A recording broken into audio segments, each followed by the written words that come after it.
Hello everyone. हम लोग पढ़ रहे हैं सर्कुलर मोशन। सर्कुलर मोशन में हमने जो लास्ट टॉपिक पढ़ा वो था सेंट्रीपिटल एक्सेलरेशन। जैसा कि बच्चों हम लोगों ने बात किया था, सेंट्रीपिटल एक्सेलरेशन इसका नाम क्यों पड़ा, क्योंकि ये दो वर्ड का सम है। और वो क्या क्या था बेटा? सेंटर प्लस पीटल। मतलब इस पीटल का मतलब होता है बेटा सीकिंग, टूवर्ड्स। ठीक है, तो सेंटर के टूवर्ड्स, सेंटर की ओर लगने वाले एक्सेलरेशन को हम लोग क्या कहते हैं? सेंट्रीपिटल एक्सेलरेशन कहते हैं। तो जब भी बेटा आपको आप सर्कुलर मोशन कर रहे होगे या सर्कुलर मोशन की स्टडी कर रहे हो, ठीक है, सर्कुलर मोशन की हम जब भी स्टडी कर रहे हैं, जो भी बॉडी सर्कुलर मोशन कर रहा है उसके ऊपर कंपल्सरीली सेंटर की तरफ एक एक्सेलरेशन हर वक्त लग रहा होता है। ठीक है, यहां पहुंचेगा इस तरफ लगेगा, यहां पहुंचेगा तो ऐसा लगेगा, यहां पहुंचेगा तो इस तरीके से लगेगा। ठीक है, तो हर समय इसके ऊपर एक सेंटर की तरफ एक्सेलरेशन लग रहा होता है। क्लियर है बच्चे? सेंटर की तरफ एक एक्सेलरेशन लग रहा होता है, इसको हम लोग क्या कहते हैं बच्चे? सेंट्रीपिटल एक्सेलरेशन कहते हैं। Got this? ठीक है बच्चे, तो इसका हमने डेरिवेशन भी किया लास्ट क्लास में। तो ये आया बेटा हमारे पास, कितना आया था? v²/r। ठीक है, सेंट्रीपिटल एक्सेलरेशन क्या होता है बेटा? v²/r होता है। Got this? क्लियर है बात? ये v क्या है बेटा? तो जैसा कि हमने बोला आपको, अगर ये मान लो सर्कल है, सर्कुलर पाथ है, ये इसका सेंटर है, किसी समय मान लो पार्टिकल यहां पे था, तो इसका वेलोसिटी का डायरेक्शन क्या होगा बेटा? इस तरफ होगा सपोज। ठीक है, तो इसका जो स्पीड है यानी मैग्नीट्यूड ऑफ वेलोसिटी है, अगर वो v है तो इसके ऊपर, और ये क्या है बेटा? आपका r है, तो ये वाला एक्सेलरेशन किधर लगेगा बेटा? इस तरफ लगेगा, है ना।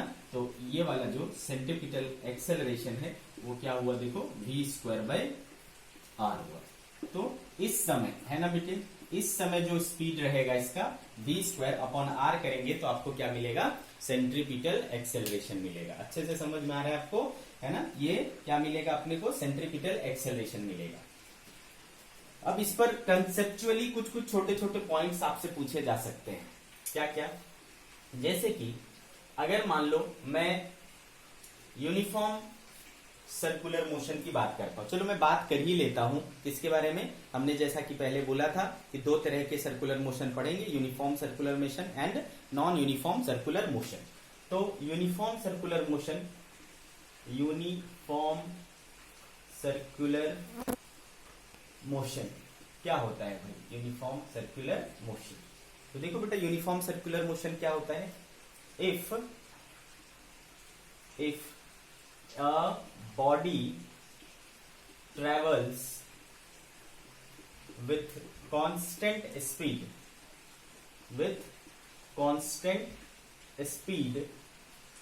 on a circular path, ठीक है बेटे, if a body travels with constant speed on a circular path, its motion is called uniform circular motion. Uniform circular motion. तो आपको क्या समझ में आया बेटा? यूनिफॉर्म सर्कुलर मोशन में v क्या रहता है? कांस्टेंट रहता है। ठीक है, v क्या रहता है? कांस्टेंट रहता है। अगर आपको यूनिफॉर्म सर्कुलर मोशन से रिलेटेड इंपॉर्टेंट बातें करनी है तो पहली चीज क्या हो गया? Speed remains constant. Speed remains constant. अच्छा, चूंकि omega equals to v/r, v equals to omega r पढ़े थे बेटा, ओमेगा इक्वल्स टू क्या हो जाएगा? v/r। ठीक है, ओमेगा इक्वल्स टू क्या हो जाएगा? v/r। तो ओमेगा भी क्या रहेगा बेटा? कांस्टेंट रहेगा। तो सेकेंड चीज angular speed, angular speed omega remains constant, remains constant. ठीक है, अच्छा, अगर कोई आपसे ये पूछे कि क्या काइनेटिक एनर्जी कांस्टेंट रहेगा? क्या काइनेटिक एनर्जी कांस्टेंट रहेगा? तो चूंकि बेटा काइनेटिक एनर्जी क्या होता है? हाफ mv² होता है, बचपन से पढ़ते आए हैं हम लोग। ठीक है, और मास तो कांस्टेंट होता ही है, और जब मैं यूनिफॉर्म सर्कुलर मोशन की बात कर रहा हूं तो स्पीड भी क्या है बेटा? कांस्टेंट है, तो देखो ये होल टर्म क्या रहेगा, कांस्टेंट रहेगा, तो काइनेटिक एनर्जी भी यूनिफॉर्म सर्कुलर मोशन के केस में कांस्टेंट रहेगा। So kinetic energy is also constant. ठीक है बेटे। अब आपसे कोई पूछेगा कि अगर बताओ कि यूनिफॉर्म सर्कुलर मोशन में क्या मोमेंटम कांस्टेंट रहेगा? आपको मोमेंटम तो याद होगा ना बेटा, क्लास 9th में पढ़े थे।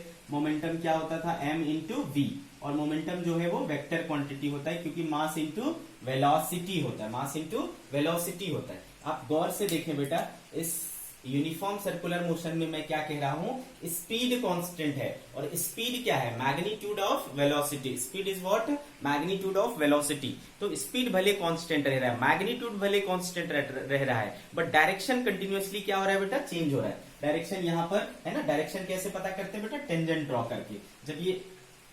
जब ये यहां जाएगा तो इसका टेंजेंट इस तरीके से हो जाएगा बेटा, जब ये यहां जाएगा तो इसका टेंजेंट इस तरीके से हो जाएगा, जब ये यहां जाएगा तो इसका टेंजेंट इस तरफ हो जाएगा। तो इसका जो टेंजेंट है वो क्या बताता है बेटा, डायरेक्शन बताता है। तो आप देखो हर समय, अभी वर्टिकल डायरेक्शन में, अभी इस डायरेक्शन में, अभी हॉरिजॉन्टल हो गया, अभी इस डायरेक्शन में हो गया, तो हर समय डायरेक्शन चेंज हो रहा है ना। वेलोसिटी वेक्टर क्वांटिटी होता है, उसमें आपको स्पीड भी, मैग्नीट्यूड भी इंक्लूड हो जाता है और डायरेक्शन भी इंक्लूड हो जाता है। इनमें से कोई भी एक चीज चेंज होगा तो वेक्टर चेंज हो जाएगा। तो चूंकि इसका डायरेक्शन कंटिन्यूअसली चेंज हो रहा है तो वेलोसिटी क्या हो रहा है बेटा, चेंज हो रहा है। तो ये भी बात लिख लेता हूं बेटा, स्पीड भले कांस्टेंट है लेकिन वेलोसिटी कांस्टेंट नहीं है। वेलोसिटी इज वेरिएबल, है ना, वेलोसिटी इज वेरिएबल। क्यों वेलोसिटी वेरिएबल है बेटा, because its direction continuously changing, है ना, because its direction is continuously changing.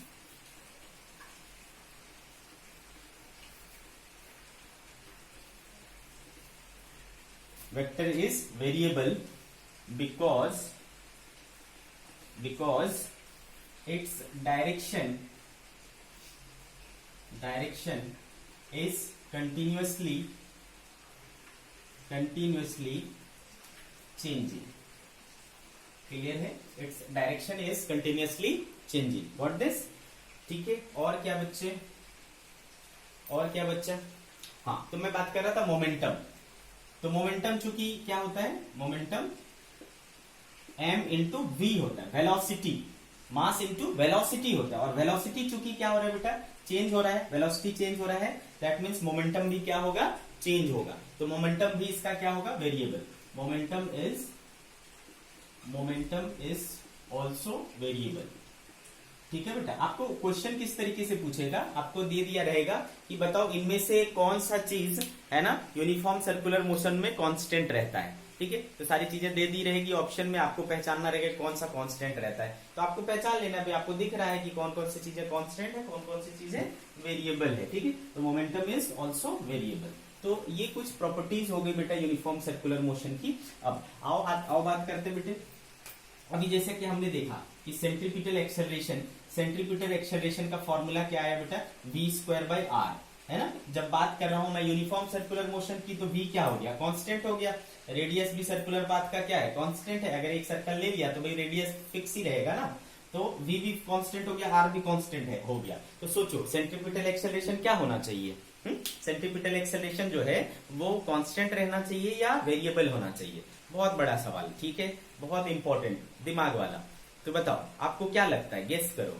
तो भाई चूंकि सर ये भी कांस्टेंट है, ये भी कांस्टेंट है, तो इसको क्या रहना चाहिए, कांस्टेंट रहना चाहिए। लेकिन मजे की बात है कि ये जो है ना सिर्फ मैग्नीट्यूड है, it's not the complete acceleration. Is it the complete acceleration? No, it is not complete acceleration. It is only the magnitude of acceleration, because acceleration is a vector quantity and it has both magnitude as well as direction. ठीक है, तो magnitude तो constant है, but direction constant है क्या?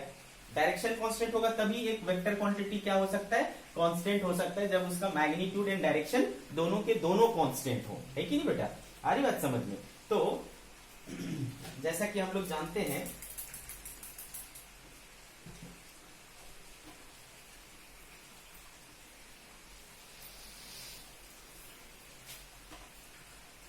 क्या बेटा, जब हम सर्कुलर मोशन की बात करते हैं, ये देखो सर्कल है, और हमने क्या देखा बेटा कि जब बॉडी यहां है, ठीक है, तो इसका डायरेक्शन किधर है बेटा, इस तरफ। लेकिन जब यहां पर है तो देखो डायरेक्शन क्या हो गया, इस तरफ। अभी डायरेक्शन क्या था, हॉरिजॉन्टल था, अभी डायरेक्शन क्या हो गया देखो, वर्टिकली डाउनवर्ड। अभी देखो क्या हो गया बेटा, इस डायरेक्शन में हो गया। अभी देखो क्या हो गया, इसका इस तरफ हो गया। क्या देख रहे हो बेटा आप, हर समय डायरेक्शन जो है एक्सेलरेशन का वो क्या हो रहा है, चेंज हो रहा है। सेंट्रीपिटल हमेशा सेंटर को देखता हुआ है, लेकिन डायरेक्शन तो चेंज हो रहा है ना बेटा, ठीक है। अभी इसका मुंडी इस तरफ था, अभी इसकी मुंडी इस तरफ हो गई, अभी इसकी मुंडी इस तरफ हो गई, अभी इसकी मुंडी इस तरफ हो गई। आ रही बात समझ में? तो हर समय इसका डायरेक्शन चेंज हो रहा है। मैग्नीट्यूड भले कांस्टेंट है बट डायरेक्शन कांस्टेंट नहीं है, डायरेक्शन कांस्टेंट नहीं है। इसलिए हम सेंट्रीपिटल एक्सेलरेशन को वेरिएबल बोले कि कांस्टेंट बोले, ये एक बड़ा सवाल हो जाता है, ठीक है। हम वेरिएबल एक्सेलरेशन, सेंट्रीपिटल एक्सेलरेशन को कांस्टेंट बोले कि वेरिएबल बोले, ये एक कंसेप्चुअल सवाल बन जाता है, ठीक है बेटा। तो जब आप, अगर आपने इसको अच्छे से सुना तो आपको क्लियर समझ में आएगा कि इसको मुझे क्या बोलना चाहिए। और शब्दों के जाल में क्वेश्चन को कैसे फंसाया जाता है वो भी आप देखो। और ऐसे क्वेश्चन का सवाल आपको तभी बनेगा बेटा, ऐसे क्वेश्चंस का आंसर आपसे तभी बनेगा जब आप अपने लेक्चर को ध्यान से सुनोगे और चीजों को समझने की कोशिश करोगे। देखो क्वेश्चन क्या बोलेगा, अगर ऐसा बोलता है क्वेश्चन कि magnitude of centripetal acceleration in uniform circular motion is constant, तो ये स्टेटमेंट ट्रू हुआ कि फॉल्स हुआ? तो ये स्टेटमेंट ट्रू हुआ, क्योंकि मैग्नीट्यूड बोल रहा है। मैग्नीट्यूड तो कांस्टेंट है भाई, कोई दिक्कत ही नहीं है, ठीक है। तो अगर मैग्नीट्यूड बोल रहा है यूनिफॉर्म सर्कुलर मोशन में, magnitude of centripetal acceleration that is constant, no doubt, ठीक है। तो देखो मैग्नीट्यूड ऑफ सेंट्रीपिटल एक्सेलरेशन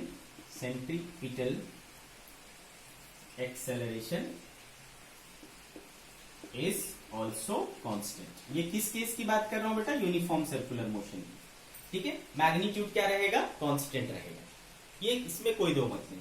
लेकिन अगर आपसे ये बोला जाए कि क्या सेंट्रीपिटल एक्सेलरेशन है ना, सिर्फ ऐसा बोला जाए सेंट्रीपिटल एक्सेलरेशन, जब मैं ऐसा बोलता हूं centripetal acceleration, then we are talking about vector, और वेक्टर के पास मैग्नीट्यूड के साथ साथ डायरेक्शन भी है, both we have to consider. तो मैग्नीट्यूड तो कांस्टेंट है बट उसका डायरेक्शन चेंज हो रहा है, so the vector is changing, तो एक्सेलरेशन इज नॉट कांस्टेंट, ठीक है। तो सेंट्रीपिटल एक्सेलरेशन, ओके बच्चे, centripetal acceleration is not constant, but it is variable because its direction is continuously changing,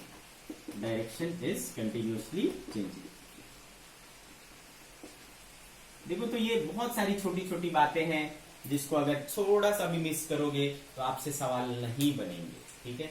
ये बात समझ में आ गई बेटा। तो अब हमें समझ में आता है कि जो बेसिकली सेंट्रीपिटल एक्सेलरेशन है ना, सेंट्रीपिटल एक्सेलरेशन किस वजह से पैदा हो रहा है। तो आपको, अगर आपने इस पूरे डिस्कशन को ध्यान से सुना है तो आपके दिमाग में तुरंत क्लिक करेगा कि सेंट्रीपिटल एक्सेलरेशन का कारण है चेंज इन डायरेक्शन, ठीक है।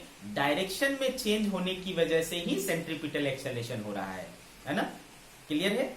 डायरेक्शन में चेंज जो है उसके लिए, उसकी वजह से सेंट्रीपिटल एक्सेलरेशन प्रोड्यूस होता है, ठीक है। और जब आप सर्कुलर मोशन कर रहे हो तो बिना डायरेक्शन चेंज किए आपका काम हो ही नहीं सकता। इससे हमें क्या कंक्लूजन मिलता है, इससे हमें यह कंक्लूजन मिलता है कि सर्कुलर मोशन के लिए सेंट्रीपिटल एक्सेलरेशन मस्ट है, क्लियर है। सेंट्रीपिटल एक्सेलरेशन मस्ट है, जब भी सर्कुलर मोशन होगा सेंट्रीपिटल एक्सेलरेशन वहां जरूर होगा, बाकी कोई एक्सेलरेशन हो या नहीं हो, ठीक है बच्चे।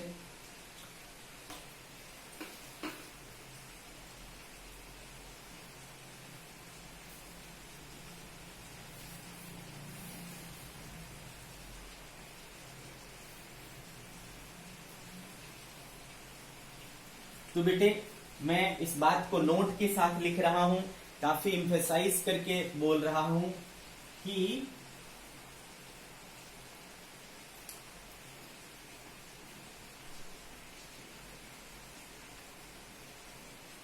For circular motion A C can not be zero. अगर सर्कुलर मोशन है तो सेंट्रीपिटल एक्सेलरेशन कभी भी जीरो नहीं हो सकता है। ठीक है बेटे, सेंट्रीपिटल एक्सेलरेशन इस कंडीशन में जीरो कभी भी नहीं हो सकता है। अच्छे से समझ में आया? सेंट्रीपिटल एक्सेलरेशन जरूर होगा। इसका क्या मतलब हुआ कि सर्कुलर मोशन के लिए सेंट्रीपिटल एक्सेलरेशन मस्ट है, नेसेसरी है। इसके बिना सर्कुलर मोशन हो ही नहीं सकता। You can not imagine the circular motion without centripetal acceleration. Okay, ठीक है, इस चीज को आपको दिमाग में रखना है। मैंने इस चीज को देखो कई बार रिपीट किया है, एम्फेसाइज किया है इस चीज को। ठीक है, तो ये दिमाग में रहना ही चाहिए। तो ये रही बेटा बात किसकी? सेंट्रीपिटल एक्सेलरेशन की। ठीक है, सेंट्रीपिटल एक्सेलरेशन की। दूसरी चीज होती है बेटा, जैसा कि मैंने बोला, मैं किसकी बात कर रहा हूं? टाइप्स ऑफ सर्कुलर मोशन की। उसमें हमने क्या देखा? Uniform circular motion. Uniform circular motion में क्या क्या चीजें कांस्टेंट होती है, क्या क्या चीजें वेरी होती है, वो सारी चीजें भी देखी हमने। दूसरा जो टाइप है वो है बेटा non uniform circular motion. Non uniform circular motion. तो इसमें देखो हम क्या बोलेंगे बेटे? If a body travels with non-uniform speed, that means variable speed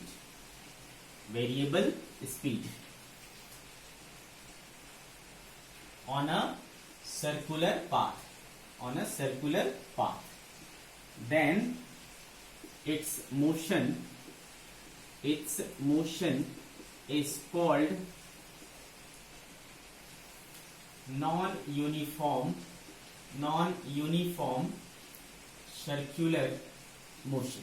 तब हम लोग इसको क्या बोलेंगे बेटे? नॉन यूनिफॉर्म सर्कुलर मोशन कहेंगे।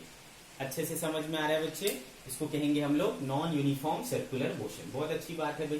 तो इस बार क्या हो रहा है? कहानी में थोड़ा ट्विस्ट है। क्या ट्विस्ट है बेटा?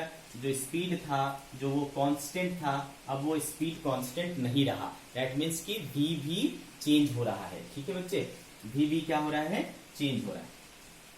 क्लियर है? v क्या रह रहा है? तो इस केस में that is v is not constant. ठीक है, स्पीड जो है वो कांस्टेंट नहीं है। क्लियर है? अच्छा, स्पीड को मैं इस तरीके से भी दिखा सकता हूं क्या? Mod of vector v। Speed को मैं शुरू से क्या बोलता आया हूं बेटा? Speed is the magnitude of velocity vector, है ना? तो वेलोसिटी वेक्टर का मैग्नीट्यूड को ही स्पीड बोलते हैं। और वो स्पीड क्या होना चाहिए? कांस्टेंट नहीं होना चाहिए। इस बार क्या होना चाहिए?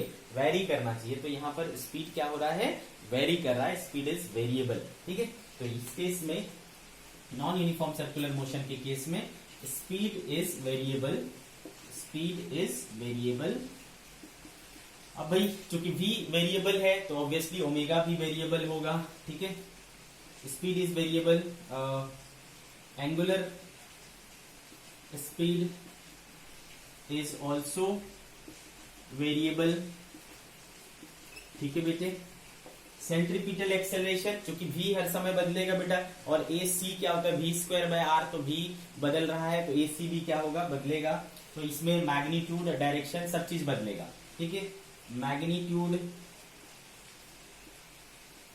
Of centripetal acceleration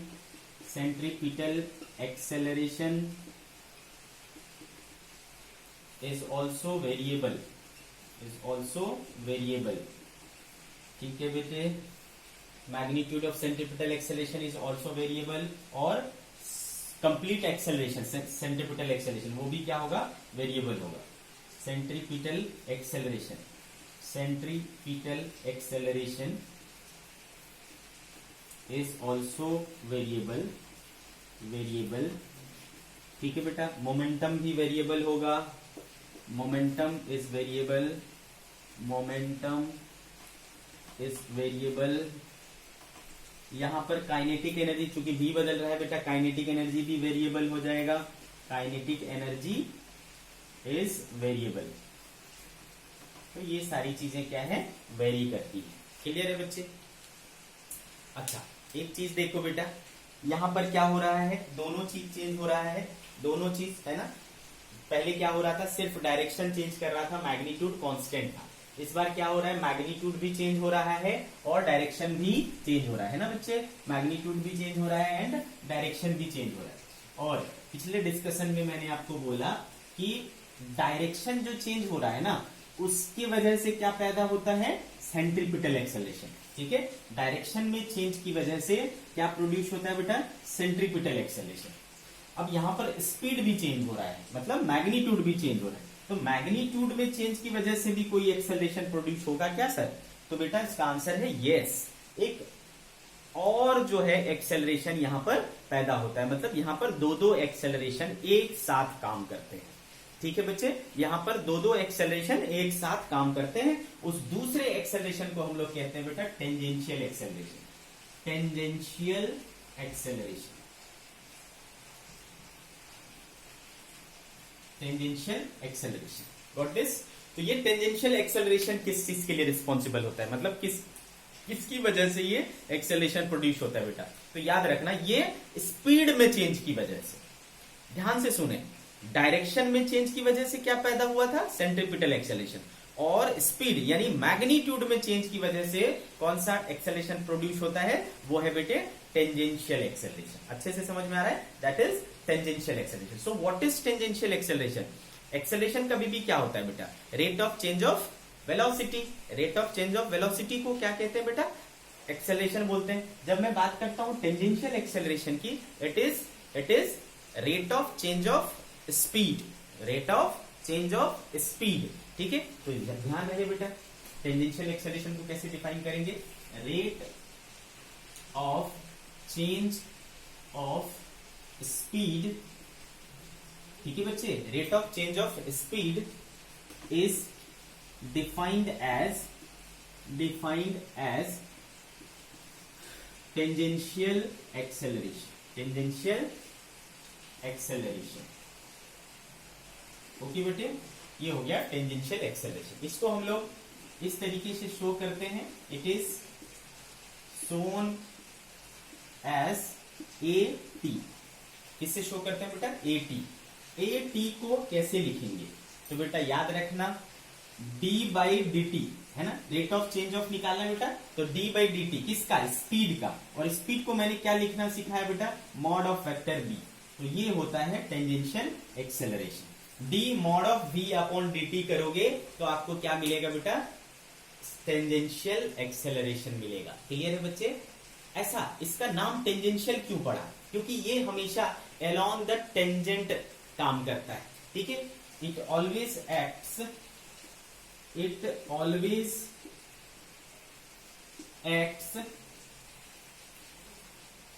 along the tangent on the circular path। Circular path के ऊपर टेंजेंट की तरफ लगेगा। ठीक है बेटे, तो मान लो यहां पर v का डायरेक्शन ये है और ये स्पीड क्या हो रहा है, मान लो बढ़ रहा है। तो जब अगर स्पीड बढ़ रहा होगा बेटा तो टेंजेंशियल एक्सेलरेशन उसके अलोंग लगेगा। अगर स्पीड घट रहा होगा तो फिर टेंजेंशियल एक्सेलरेशन किधर लगेगा, अपोजिट डायरेक्शन में लगेगा। ठीक है, दूसरी बात, मतलब ये जो एक्सेलरेशन हो गया वो लीनियर एक्सेलरेशन की तरह हो गया, जो हम लोग पहले पढ़ा करते थे, लीनियर एक्सेलरेशन। ठीक है, तो it always acts along the tangent on the circular path. दूसरी बात मैं क्या कहना चाह रहा हूं बेटा, कि अगर स्पीड इंक्रीज कर रहा है तो tangential acceleration along the direction of motion लगेगा। ठीक है, if speed is increasing at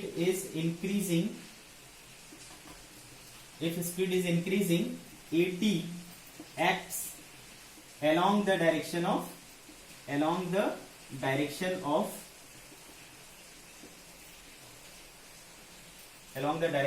velocity।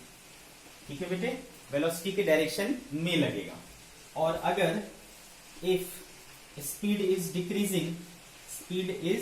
Decreasing, इसका मतलब वो अपोजिट मीटर काम कर रहा है, देन ए टी जो है tangential acts opposite to the direction of velocity. ठीक है बेटा, इसका मतलब ये AT जो है इस तरफ काम करेगा, V इधर लग रहा होगा तो AT इस तरफ काम करेगा, जिधर V का डायरेक्शन होगा उसके अपोजिट में काम करेगा। लेकिन हमेशा काम किधर करेगा बेटा? टेंजेंशियल डायरेक्शन में काम करेगा। किधर काम करेगा? Tangential direction. तो आपको क्लैरिटी आ गई होगी बेटा कि वेलोसिटी, ठीक है, वेलोसिटी के दो कंपोनेंट, दो चीजें होती है, चूंकि वे वेक्टर है, इसके पास मैग्नीट्यूड है और ये इसके पास डायरेक्शन है।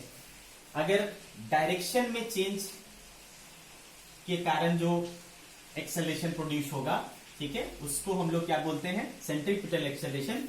एंड मैग्नीट्यूड में चेंज की वजह से जो एक्सेलरेशन प्रोड्यूस होगा वो क्या कहलाएगा बेटा? Tangential acceleration. तो कुल मिलाकर के there are two types of acceleration involve in circular motion, जिसमें से एक हमने क्या देखा बेटा? कंपलसरी है। एक हमने क्या देखा? कंपलसरी है, वो है सेंट्रीपिटल एक्सेलरेशन।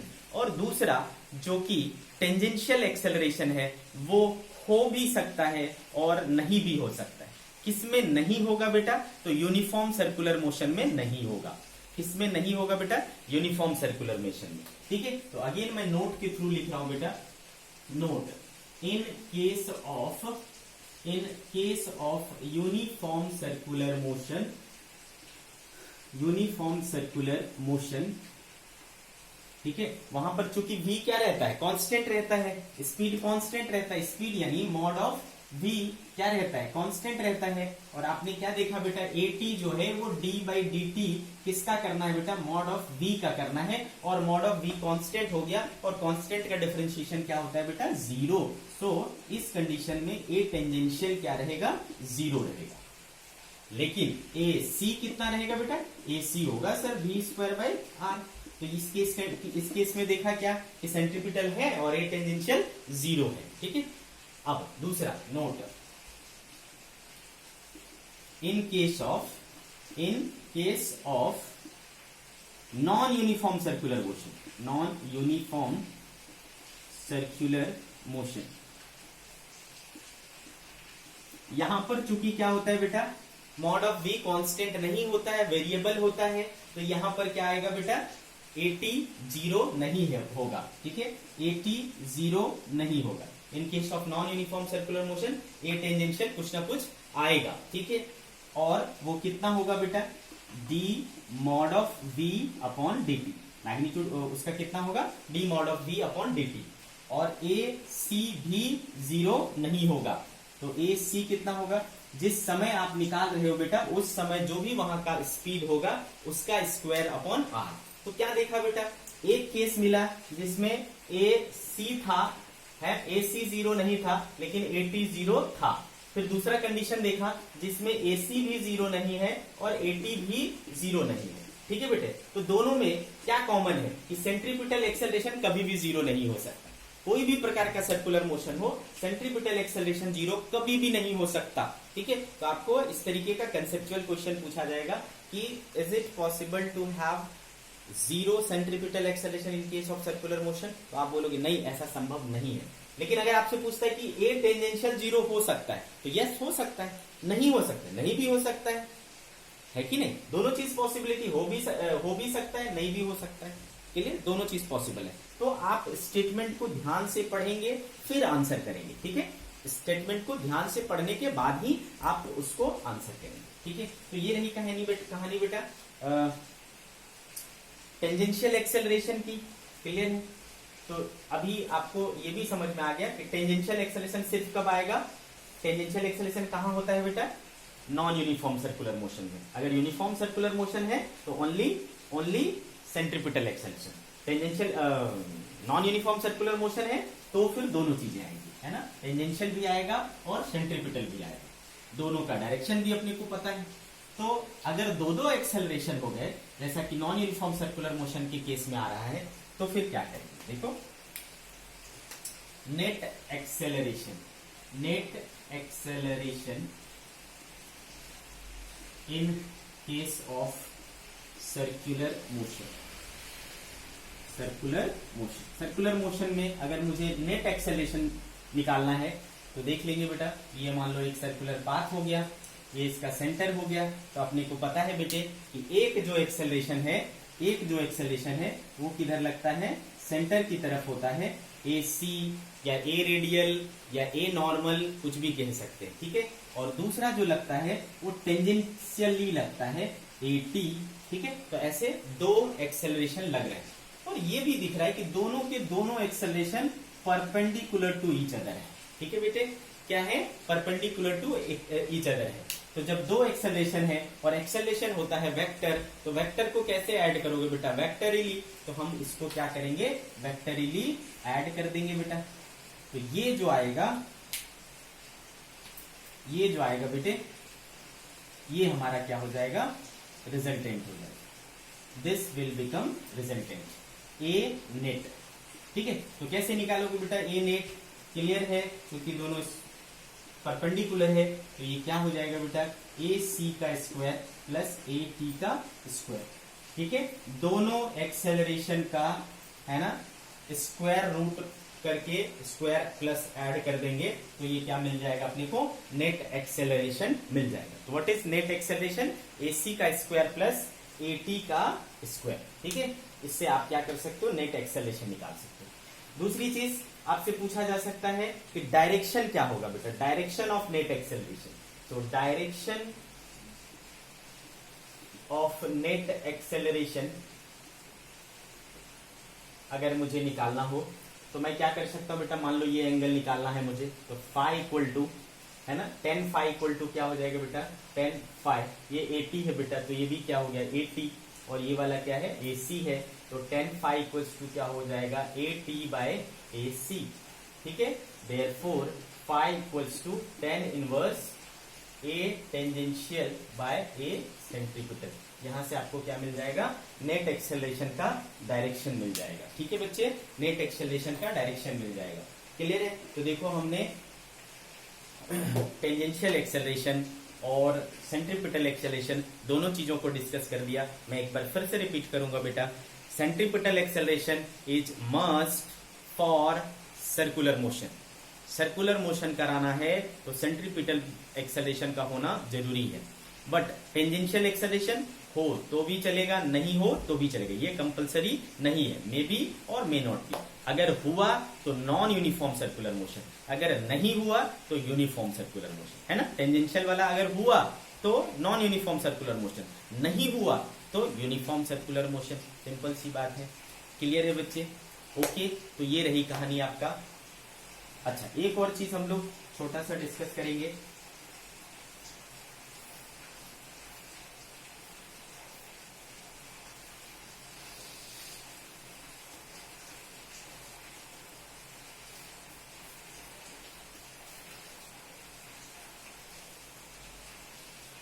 इधर देखो बच्चे, ए सेंट्रीपिटल जो है, ए सेंट्रीपिटल क्या आया था बेटा, v स्क्वायर बाय आर। और हम क्या जानते हैं बेटा कि v इक्वल टू क्या होता है, ओमेगा इंटू आर होता है।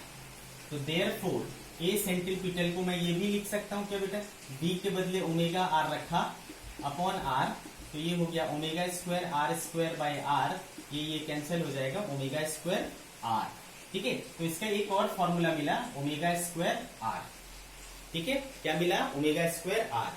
अच्छा, एक और चीज कर सकते हैं, चूंकि v equals to omega R है बेटा, v इक्वल्स टू क्या है, ओमेगा आर है, तो और क्या कर सकते हैं, ओमेगा इक्वल्स टू क्या लिख सकता हूं मैं, v बाय आर लिख सकता हूं बेटे, v बाय आर लिख सकता हूं। तो चूंकि a centripetal v square by r है, तो मैं इसको v into v by r लिखूं, चलेगा। और इस v बाय आर को क्या लिख सकता हूं मैं, ओमेगा।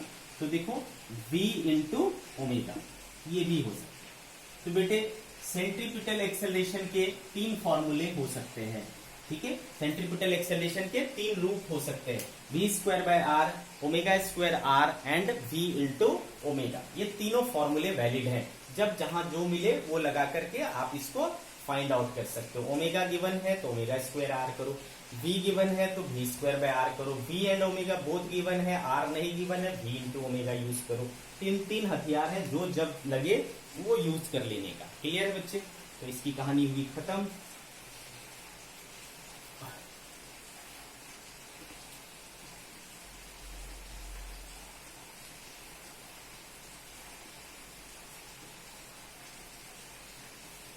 अच्छा, अब आपको पता है बेटा कि जब भी सर्कुलर मोशन होता है तो वहां पर एक एंगुलर एक्सेलरेशन का कंसेप्ट आता है ना? हमने सीखा एंगुलर एक्सेलरेशन। तो एंगुलर एक्सेलरेशन और टेंजेंशियल एक्सेलरेशन में क्या रिलेशन है? रिलेशन बिटवीन एंगुलर एक्सेलरेशन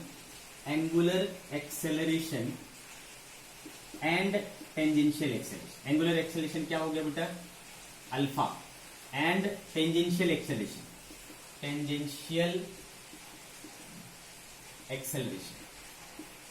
तो टेंजेंशियल एक्सेलरेशन क्या होता है बेटा? A T. इसके बीच में क्या रिलेशन होता है?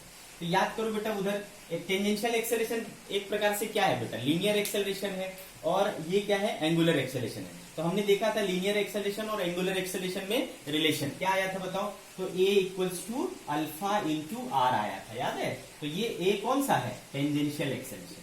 तो tangential acceleration and angular acceleration में क्या रिलेशन होता है? A tangential is equals to alpha into r. A tangential equals to alpha into are.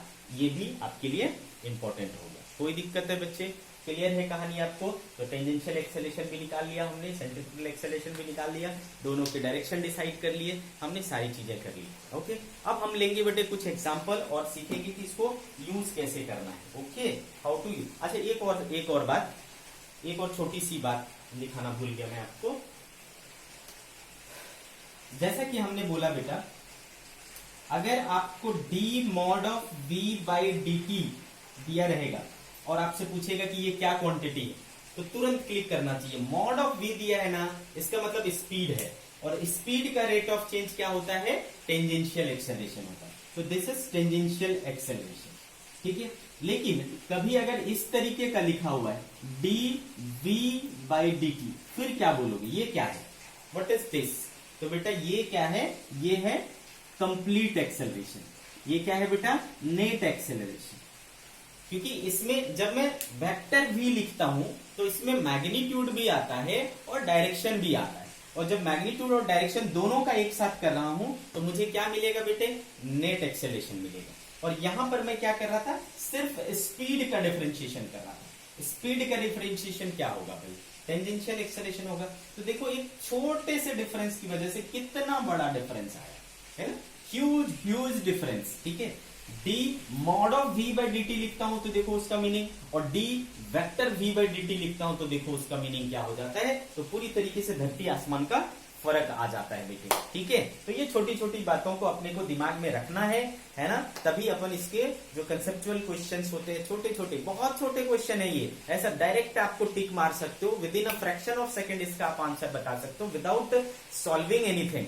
लेकिन उसके लिए क्या चाहिए बेटा? आपके दिमाग में ऐसी छोटी छोटी बातें होनी चाहिए, कंसेप्ट पूरा क्लियर होना चाहिए, तभी आप इसको बना पाओगे। टाइम भी सेव कर सकते हो ऐसे क्वेश्चन में, है ना? लेकिन फिर भी सभी बच्चों से ये नहीं बनता, क्योंकि वो ऐसी छोटी छोटी बातों पर ध्यान ही नहीं देते, ठीक है। तो आपको ऐसे छोटे बातों पर भी ध्यान देना है और आप आसानी से ऐसे प्रॉब्लम्स को सॉल्व कर पाओगे। क्लियर? वेरी गुड, आगे बढ़ते हैं।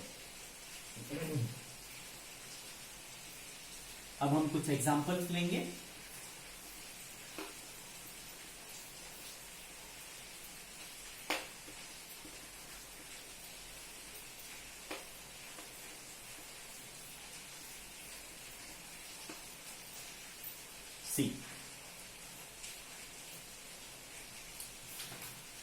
चलो क्वेश्चन देखो बेटा, एग्जाम्पल नंबर वन क्या बोल रहा है बेटे? A particle moves in a circle of radius 2 centimetre. A particle moves on a circle of radius 2 centimetre, ठीक है बच्चे। At a speed of given bye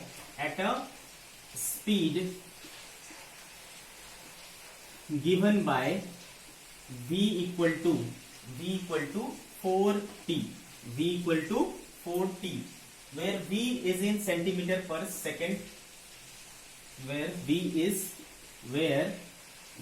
is in centimeter per second and t is in second। यानी सब चीजें क्या है बेटा SI system में, सब चीजें क्या है एसआई सिस्टम में। आपसे पूछा क्या गया है बेटा, पहला part find the tangential acceleration, find A T at T equal to 1 second. ठीक है, पहले पार्ट में क्या निकालना है, टेंजेंशियल एक्सेलरेशन निकालना है at T equal to 1 second and find total acceleration. और दूसरे पार्ट में क्या निकालना है, find total acceleration. Total acceleration मतलब नेट एक्सेलरेशन। ठीक है, net acceleration at T equal to 1 second. तो देखो बहुत आसानी से आपकी जो पूरी थ्योरी हमने पढ़ी वो इसमें समअप हो जाएगा। ठीक है, समराइज कर सकते हैं इसमें। चलो बात करते हैं। तो बेटे चूंकि v इक्वल्स टू क्या दिया हुआ है देखो 4t, तो यहां से आपको क्लियर हो रहा है कि v जो है t पर डिपेंड कर रहा है। t बदलेगा तो v बदलेगा, v बदला मतलब मैग्नीट्यूड बदला, मैग्नीट्यूड बदला तो ये कौन सा मोशन हो गया बेटा, नॉन यूनिफॉर्म सर्कुलर मोशन हो गया। कैसा मोशन हो गया, नॉन यूनिफॉर्म। नॉन यूनिफॉर्म में क्या होगा बेटा, दोनों होगा, टेंजेंशियल भी होगा और सेंट्रीपिटल भी होगा। तो पहले हम क्या निकाल सकते हैं बेटा, सेंट्रीपिटल निकाल सकते हैं। क्यों, क्योंकि ए टी क्या होता है D V by D T, है ना। मॉड वी को क्या लिख सकते हो, सिंपल वी भी बोल सकते हो, है ना। सिंपली वी, अगर एरो हटा देते तो वो मैग्नीट्यूड बन जाता है, तो D V by D T. तो वी कितना है बेटा 4t है, इसका डिफरेंशिएशन करोगे तो क्या आएगा बेटा 4 आएगा। क्लियर है कि नहीं बेटे। ठीक है, तो देखो हमें टेंजेंशियल एक्सेलरेशन आ गया कितना 4 क्या हो जाएगा बेटा, क्योंकि इसको सेंटीमीटर में लिए थे तो ये आ जाएगा अपना क्या सेंटीमीटर पर सेकेंड स्क्वायर। क्या आ जाएगा बेटा सेंटीमीटर पर सेकेंड स्क्वायर। तो ये देखो पहला पार्ट आ गया हमारा। अब चूंकि देखो एक्सेलरेशन जो है, एक्सेलरेशन वो उसमें टाइम वगैरह कुछ आ ही नहीं रहा है, मतलब ये कांस्टेंट हो रहा है। टेंजेंशियल एक्सेलरेशन क्या है, कांस्टेंट है, उसको टाइम से कोई मतलब ही नहीं है। तो हर समय वो क्या रहेगा 4 सेंटीमीटर पर सेकेंड स्क्वायर ही रहेगा। अब आगे क्या बोलते हैं बेटा, टोटल एक्सेलरेशन। अच्छा, टोटल एक्सेलरेशन तो तब निकाल पाओगे आप जब दोनों प्रकार का एक्सेलरेशन आपको पता होगा। तो ए टेंजेंशियल तो पता चल गया बेटा। दूसरी चीजें अपने को क्या पता करनी पड़ेगी, वो है सेंट्रीपिटल एक्सेलरेशन। तो चूंकि आपको पता है बेटा ए सेंट्रीपिटल क्या होता है, v स्क्वायर बाय आर होता है। v देखो कितना है 4t है, तो 4t का स्क्वायर अपॉन आर, 4 चौके 16t स्क्वायर बाय आर। और t कब चाहिए बेटा मेरे को 1 सेकेंड पर चाहिए, इसको 1 रखूंगा तो ये आएगा बेटा 16 अपॉन आर।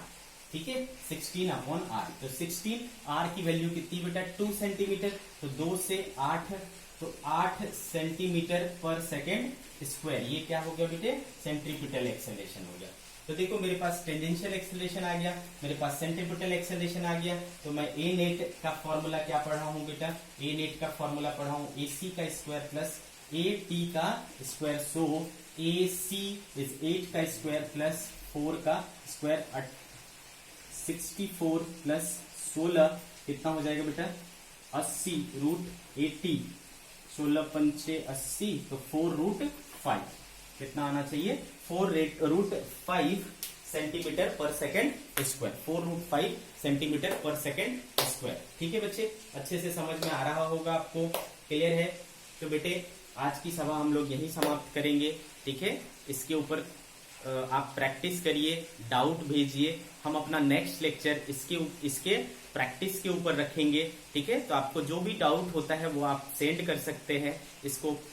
इसके जो प्रॉब्लम्स हैं इसके ऊपर बेस्ड वो आप सॉल्व करिए, कम से कम 40 to 50 क्वेश्चंस, और उसमें जितने भी डाउट्स आपको होते हैं वो आप सेंड कर दीजिए।